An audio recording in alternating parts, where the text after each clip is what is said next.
Alors, dans le problème de la montagne, le père descend et remonte. Puis la hauteur en fonction du temps, c'est une fonction polynomiale de degré 2. Alors, il est en haut de la montagne, il descend, donc puis ça forme une degré 2 comme ça.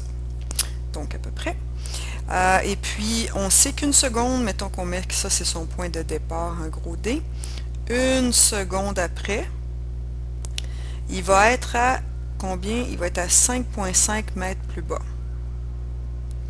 Donc, admettons que ça, par rapport à son point de départ, c'est 5,5 plus bas. Et après 4 secondes, donc 4 qui sera environ ici, ben, plus loin ici, là, je vais dépasser mon petit mon milieu. Donc, je vais juste reculer mon 1 seconde. Donc, 1 seconde ici. Et après 4 secondes, ben là, il est rendu à moins 16. Bon, je ne sais pas si c'est à peu près ça. Je ne sais pas si la courbe est plus basse ou pas. Mais je sais que tout ça, c'est K. Et que tout ça, c'est moins 16. Dans un cas comme ça, il faut se donner un repère. Parce que par rapport à un plan cartésien, on n'a aucune idée. Dans ce cas-ci, vu que tout est relatif à notre point de départ, c'est celui-là qu'on prend comme point de repère. Ce qu'on veut dans le fond. On peut choisir les nombres qu'on veut, les autres vont être relativement à ça. Le plus facile, vu qu'on a besoin de trouver notre règle pour savoir quand est-ce qu'il revient, on ne sait pas c'est quoi notre minimum, fait que pour savoir, on ne sait même pas si notre minimum n'est pas entre les deux, entre le 1 et le 4 en plus. Là. Moi j'ai fait ça, mais on ne sait pas.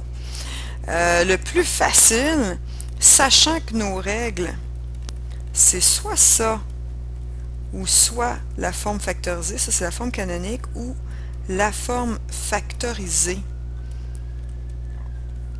Bien, ici, ça nous prendrait au moins une donnée du sommet. On n'a aucun moyen ici de la trouver. Alors que ici, ça nous prend un 0. Bien, comme on décide de notre point de repère, bien, on peut décider que mon point de départ, ce sera l'origine de mon plan. Et ça, c'est un 0. Alors, c'est la façon la plus simple. Vous aurez pu dire, ben, ça va être un 0, mais j'ai décidé de le mettre à 2. C'est comme vous voulez. Moi, je vais le mettre à 0, 0. C'est plus simple comme ça.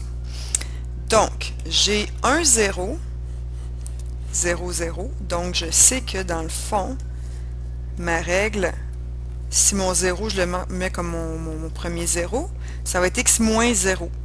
Donc, x. Puis après ça, je vais avoir x moins x2. Que je ne connais pas.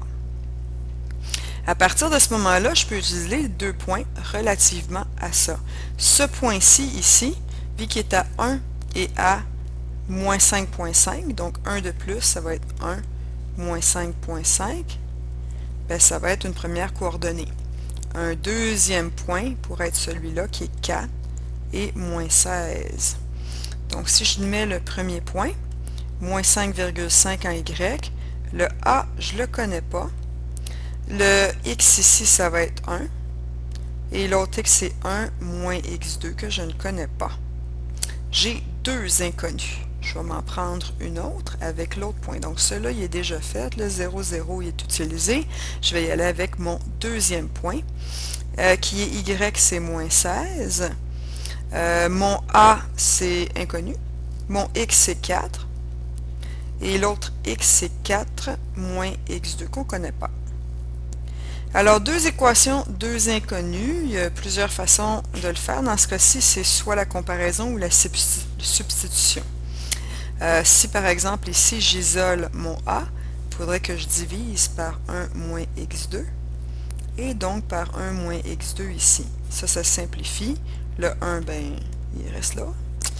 Alors, je vais avoir a qui est égal à moins 5,5 sur 1 moins x2. Ensuite, ben, je pourrais substituer directement. Sinon, vous pouvez toujours isoler le a et faire la comparaison. Là, je vais tout simplement substituer. Ça, c'est la même chose que mon a ici. Alors, c'est ce que je vais faire. Moins 16 égale moins 5,5 sur 1 moins x2 fois 4. 4 moins x2 ici. Moi, j'aime pas savoir ça en bas, donc tout c'est une multiplication, donc je peux juste multiplier partout par 1 moins x2. Donc, ils vont s'annuler ici, mais il faut que je le fasse de l'autre côté.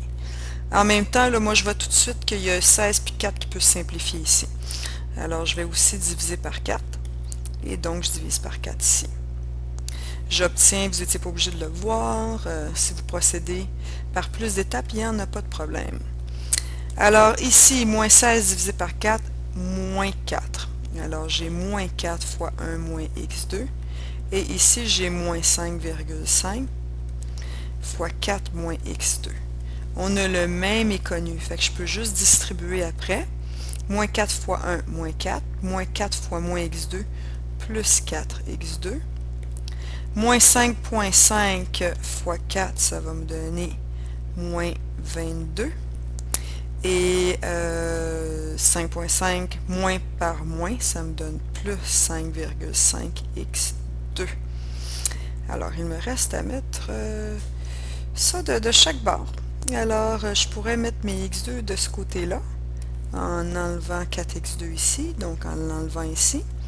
Et je pourrais annuler dans ce cas-là mon 22 en rajoutant 22, en rajoutant 22. Ça s'annule. Ça s'annule. J'obtiens moins 4 plus 22, j'obtiens 18, qui est égal à 5,5 moins 4, 1,5x2. Il me reste qu'à diviser 18 par 1,5 et je vais obtenir un x2 qui va être égalé, c'était pas x carré, ici c'est un x2, qui va égaler 12.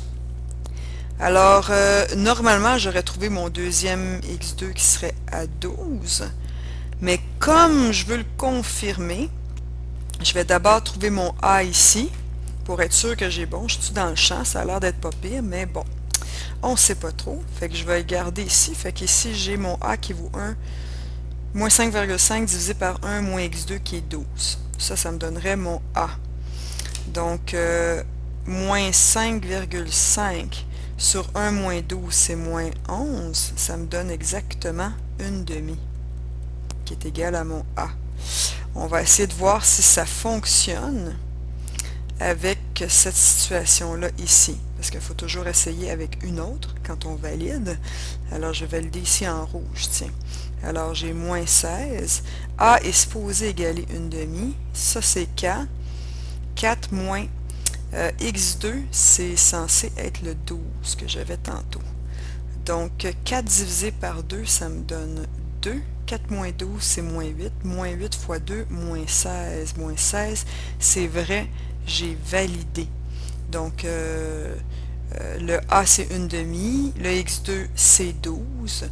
Donc, pendant 12 secondes, c'est ça que ça a pris pour faire la descente et la remontée. Voilà.